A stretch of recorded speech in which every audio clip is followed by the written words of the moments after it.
EVM தான் அதுக்கெல்லாம் காரணமா இருக்கும் அப்படின்னு சொல்லி இவிஎம்ல டேம்பர் பண்ணி இந்த வெற்றியை விஜய் ஜெயிப்பாருன்னு சொன்னா நம்பக்கூடிய விஷயத்தை அவங்க கொண்டு வந்துட்டாங்க. தோல்வியை ஒத்துக்கிட்டாங்க திமுக தரப்புல. திமுக ஆதரவு போலிங் முடிஞ்ச உடனே என்ன சொல்றாங்க, ஹங் அசம்பிளி வரும், தொங்கு சட்டசபை வரும், தொங்கு சட்டசபை வருங்கிற அப்படி ஒரு மைண்ட் செட்டை உருவாக்குறாங்க. உறவுகளுக்கு இனியதொரு வணக்கம். நான் உங்கள் நண்பன் சரவணன். இன்னைக்கு அரசியல் பரபரப்புல யாருக்கு வெற்றி அப்படிங்கிறதே சொல்ல முடியாத ஒரு விடயமா இருக்குது. வெஸ்ட் பெங்காலில் 2ஆம் கட்ட தேர்தல் ஏப்ரல் 29 நாளைய தினம் நடக்க இருக்குது. அதன் பிறகு பார்த்தீங்கன்னா 6:30 மணி 7 மணிக்கெல்லாம் யார் வெற்றி பெற வாய்ப்பு இருக்குன்னு 5 மாநிலத்துக்கான தேர்தலுக்கான ஒரு கணிப்பு வந்துடும். ஸோ இது உறுதிப்படுத்தப்பட்ட ஒரு கணிப்பாக இருக்குமா, இதில் சொல்லப்பட்டது தான் வருமா அப்படிங்கிறதெல்லாம் மே 4 நமக்கு தெரிஞ்சிருன்னு வச்சுக்கோங்க. ஆனால் இப்போ களத்தில் பார்த்தீங்கன்னா ஒரு பொதுவாக அதிமுக திமுக இந்த 2 பேரும் போட்டி போடக்கூடிய இந்த 2 கூட்டணிக்குள்ள பொதுவாகவே நமக்கு தெரிஞ்சிடும் யார் வெற்றி பெறுவதற்கு வாய்ப்பு இருக்குது அப்படிங்கிறது ஓரளவு கணிக்கக்கூடிய தேர்தலாக தான் இது வரைக்கும் பார்த்துக்கிட்டு இருந்தது. இப்போ பார்த்தீங்கன்னா கணிக்கவே முடியலைங்க. ஸோ ஒரு பக்கம் பார்த்தீங்கன்னா அதிமுக சார்ந்த என்டிஏ சார்ந்தவர்களுடைய பதிவுகளை பார்த்தீங்கன்னா அதிமுக தான் வெற்றி பெறும் அப்படின்ட்டு அவங்களுடைய பதிவு. இன்னொரு பக்கம் பார்த்தீங்கன்னா திமுக சார்ந்த பதிவெல்லாம் பார்த்தீங்கன்னா திமுக தான் வெற்றி பெறும் அப்படிங்கிறது அவங்களுடைய பார்வை. அடுத்து தாவேகா சார்ந்து பார்த்தீங்கன்னா அவர்களுடைய பதிவெல்லாம் தாவேகா தான் வெற்றி பெற போகுது, ஆட்சி அமைக்க போகுது அப்படிங்கிறது.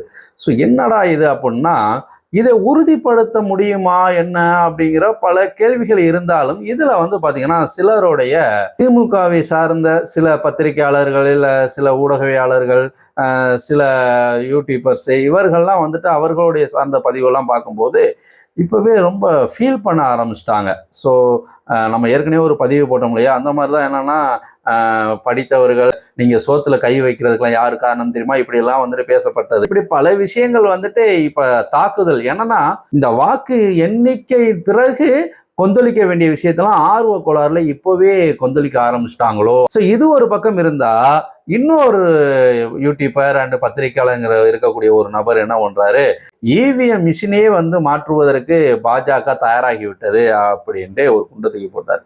அது யாருக்கு சாதகமானா தாவேகாவுக்கு சாதகமா இவிஎம் மிஷினை மாற்ற போறாங்க அப்படின்னு சொல்லிட்டாரு. இது பல முறை அது நிரூபணமாகாத ஒரு விடயத்தை மீண்டும் மீண்டும் சொல்லிக்கிட்டே இருக்கிறாங்க. இதுல திமுக கூட்டணியில இருக்கக்கூடிய காங்கிரஸ் சிவகங்கை எம்பி கார்த்திக் சிதம்பரம் அவர்கள் அவர்களே சொல்லிட்டாங்க, இவிஎம் மிஷின்லாம் எங்களுக்கெல்லாம் எந்த சந்தேகமும் எனக்குலாம் இல்லைங்க அப்படின்ட்டு. ஏன்னா இவிஎம் மிஷின் ஒரு எம்டி மிஷினா வந்துருது. அதுக்கு பிறகு வேட்பாளர்கள் முழுமை பெற்ற பிறகுதான் அல்பபெட் ஆர்டர்ல யார் வருவாங்களோ அதனை பொறுத்து தான் இவிஎம் மிஷின்ல அந்த பேப்பரை ஒட்டுவாங்க. அதுக்கப்புறம் தான் அதை செட் பண்ணுவாங்க. இதை ஹேக் பண்றதுக்கெல்லாம் எந்த ஒரு வாய்ப்பும் இல்லைங்க. இது ஒரு சாதாரண உங்க வீட்டில் இருக்கக்கூடிய பிரிட்ஜ் போல ஃபேன் போல இதை பயன்படுத்தக்கூடிய ஒரு பொருள் தாங்க. இதை ஹேக் பண்ணலாம் முடியாதுங்கிற மாதிரி அவரும் சொல்லிட்டாரு. ஆனா இங்க நம்பக்கூடியதா இல்லை. என்னன்னா பாஜக விஜய் அவர்களை வெற்றி பெற வைப்பதற்காக இப்ப எல்லோரையும் கிளப்பி விட்டு யாரு வெற்றி பெறுவாங்கிறதே புரிந்து கொள்ள முடியாத அளவிற்கு இங்க ஒரு குழப்பம் இருக்குது அப்படின்ட்டு ஒரு விடயத்தை ஸ்பிளிட் பண்றாங்க அப்படிங்கிற மாதிரி அந்த ஊடகவியாளர் பேசியிருந்தாங்க. சரி, இதனால அவர்களுக்கு என்ன நன்மைங்கிறது இருக்குது. ஸோ அவர்கள் ஸ்பிளிட் பண்றாங்க. ஏற்கனவே திமுகவோட ஐடிவிங்கிறது சொல்லவே வேண்டாம், அவர்கள் எந்த அளவுக்கு ஆக்டிவா இருப்பாங்கிறது.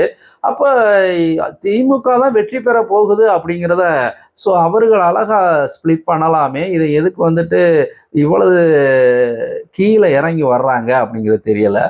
இதுல இவிஎம் மிஷினை மாற்றுவதற்கு அங்கே அப்படி இருந்துச்சு இங்கே எப்படி இருந்துச்சுலாம் ஏதோ ஒரு காரணங்கள்லாம் சொல்றாங்கன்னு வச்சுங்களேன். தான் உடைத்தால் மண்குடம், மருமகள் உடைத்தால் பொன்குடம்ங்கிற மாதிரி தான் ஸோ இவர்களுடைய பேச்சு இருக்கிறதா பார்க்குறேன். அதுல என்ன ஒரு ஆச்சரியமான ஒரு விடயம்னா, பாராளுமன்ற எலெக்ஷன்ல ஸோ அண்ணாமலைங்கிற ஒரு பெரிய பிம்பத்தை கட்டமைச்சிருக்கிறதுனால ஸோ இதை தனிச்சு போட்டியிட்டதுனால இதுல வெற்றியை ஒரு குறிப்பிட்ட தொகுதியில கொண்டு வந்திருந்தா கூட நம்பக்கூடிய நிலையில தான் அன்றைய காலகட்டம் இருந்துச்சு. ஸோ அந்த அளவிற்கு கட்சியை வளர்த்துட்டாங்க அப்படிங்கிற மாதிரி ஒரு பிம்பத்தை உருவாக்கி வச்சிருந்தாங்க.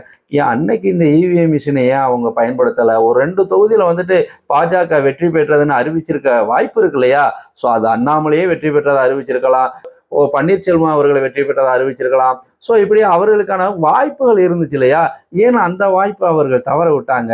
ஸோ இவர்கள் அடுத்த நபர்களுக்காக இவர்கள் வந்துட்டு இந்த வேலையெல்லாம் செய்யறாங்க, தன் சொந்த கட்சிக்கு வந்துட்டு செய்ய மறுக்கிறாங்களே அப்படிங்கிறதான் உண்மையிலே நம்ம புரிஞ்சு கொண்டது. இந்த அளவுக்கா சொந்த கட்சியை உள்ளவங்களை வெற்றி பெறுவதற்கு வெற்றின்னு காட்டினா கூட அதை சந்தேகப்பட முடியாத அளவிற்கு அன்னைக்கு கள நிலவரம் இருந்துச்சு. ஸோ பல இடங்களில் 2ஆம் இடம் வந்தீங்க, ஸோ அதை வெற்றி ஆக்கியிருக்கலாம், இவ்வளவு முட்டாள்தனமா இருந்திருக்காங்களே அப்படின்ட்டு ஊடகவியாளர் ஜீவசகாப்தம் அவர்கள் பேசும்போது உண்மையிலே பாஜக இந்த அளவிற்கு சொந்த கட்சிக்கே சூனியம் வைக்கிறாங்களே. அவர்கள் சொந்த கட்சிக்கு இப்ப சூனியம் தான் வச்சிருக்காங்க. அது மே 4க்கு அப்புறம் அது என்னங்கிறத அடுத்து நம்ம அது ஒரு பதிவு பார்ப்போம். ஆனா இப்ப இருக்கக்கூடிய சூழ்நிலைக்கு ஸோ இந்த ஒரு புரிதல் கூட இல்லாம 39 இடத்துலையும் புதுச்சேரியும் சேர்த்து 40 இடத்துலையும் வெற்றியை பெற்ற நீங்க விஜய்க்காக இவிஎம் மிஷினை வந்துட்டு மாற்றுவாங்கன்னு சொன்னா இன்னமும் வந்துட்டு எங்களை காதில் பூ சுத்திக்கிட்டு இருக்கோம் தானே நினைக்கிறீங்க அப்படின்ட்டு இங்கே பல மக்களும் பேசக்கூடிய ஒரு நிலையாக மாறி போச்சு. இன்னும் பழைய கதையே பேசி ஒன்றும் ஆக போகிறது இல்லை. அதனால இந்த இவிஎம் மிஷினை விட்டு வெளியில வாங்க, உங்களுக்குள்ள ஒரு நம்பிக்கையை உருவாக்குங்க. ஏன்னா நீங்க ஒரு யூனிட்டா இருக்கக்கூடியவங்க. ஸோ நீங்க இப்பவே எலெக்ஷன் முடிவுக்கு அப்புறம் நீங்க வந்துட்டு உங்களோட ஆதங்கத்தை சொன்னீங்கன்னா அதுல ஒரு அர்த்தம் இருக்கு. இப்பவே உங்களுடைய ஆதங்களை ஒன்னொன்னா ஒவ்வொருத்தரும் சொல்லிக்கிட்டு வரும்போது இப்போ ஏதோ ஒரு விஷயம் உங்களுக்கு காதுகளுக்கு வந்து விட்டதோ அதோட ஆதங்கமோ அப்படிங்கிற மாதிரி தான் பலரும் இங்க வந்துட்டு பேசிக்கிட்டு இருக்காங்க. இதுல எலெக்ஷன் யாருக்கு சாதகமா இருக்குங்கிறத உண்மையில இதுவரைக்கும் கணிக்க முடியலங்க. திமுகவா அதிமுகவா, இதுல யாரோடைய ஓட்டை தாவேக்கா எடுக்க போறாங்க, திமுக ஓட்டையா அதிமுக ஓட்டையா, இல்ல 2 பேர் ஓட்டையும் எடுத்து இவர்கள் புதுசா வளர போறாங்களா, என்ன நடக்க போகுதுங்கிறதே இன்னும் அறிவிட்டு சொல்ல முடியாத ஒரு சூழல் தான். ஸோ இதை இல்லை அப்படிலாம் இல்லை, திமுக தான் வரப்போகுது, அதற்கு இந்தந்த ஆதாரங்கள்லாம் இருக்குன்னு நீங்க அதை வந்துட்டு ஸ்பிளிட் பண்ணியிருந்தீங்கன்னா இங்க யாருமே எதுவும் சொல்ல போறது இல்லை. ஆனா நீங்க உங்களுடைய பதட்டத்தை காட்டும் போதுதான் அப்ப சந்தேகம் வருது இல்லையா? அப்ப நீங்க தான் அந்த இங்க வந்துட்டு யூகிக்க முடியாத ஒரு சூழல் இருக்குது அப்படிங்கிறத மக்கள் மனதில் திணிக்கிறதே உங்களுடைய இந்த பதட்டமான பதிவுகள் தான் அப்படிங்கிறத சொல்லிக்கொண்டு நாளைய தினம் வந்துட்டு கருத்து கணிப்புகள்லாம் வர இருக்குது. ஸோ அதுக்கு பிறகு எப்படியாக இருக்கும் அப்படிங்கிறது, ஸோ மே 4ல் நமக்கான முதலமைச்சர் யாரு, அமைச்சர்கள் யாரு, ஸோ அப்படிங்கிறதெல்லாம் நமக்கு தெரிய வந்துடும். நம்ம சேனலை இதுவரையும் சப்ஸ்கிரைப் பண்ணாதவங்க சப்ஸ்கிரைப் பண்ணி இந்த ஹைப்புங்கிற பட்டனை அழுத்தினீங்கன்னா அது கொஞ்சம் எல்லோருக்கும் ரீச் ஆகும் அப்படின்னு சொல்கிறாங்க. நீங்கள் அதையும் செஞ்சு கமெண்ட் பாக்ஸில் உங்கள் கருத்துக்களை பதிவு செய்யுங்க உறவுகளே. மீண்டும் ஒரு நல்லதொரு வாய்ப்பில் சந்திப்போம். நன்றி உறவுகளே.